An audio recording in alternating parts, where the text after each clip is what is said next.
అందరికీ శుభోదయం అండి. నమస్కారం. అందరూ బాగున్నారని కోరుకుంటున్నానండి.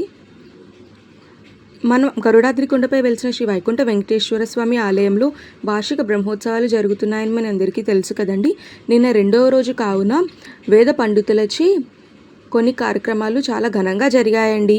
అందులో యాగశాల ప్రవేశం, భాగవత పుణ్యావచనం, నృత్య సంగ్రహణం, అంకురార్పణం, కుంభపూజ, కుంభమండలి బింబ పూజ, అష్టాక్షరి యాగం, మహాలక్ష్మి అర్చన, జపం, పారాయణం, యజ్ఞం, పూర్ణాహుతి పూజలు జరిపించారండి.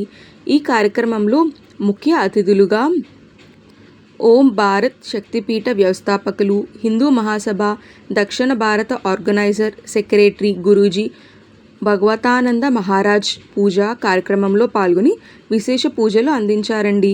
ఉత్తరాంధ్రలో ఉత్తర ద్వారంలో వెలిసిన వైకుంఠ వెంకటేశ్వర స్వామి ఆలయంలో ఇది రెండవది మంచి విశిష్టత కలిగిన ఆలయంగా ప్రసిద్ధి చెందుతుందని అన్నారండి.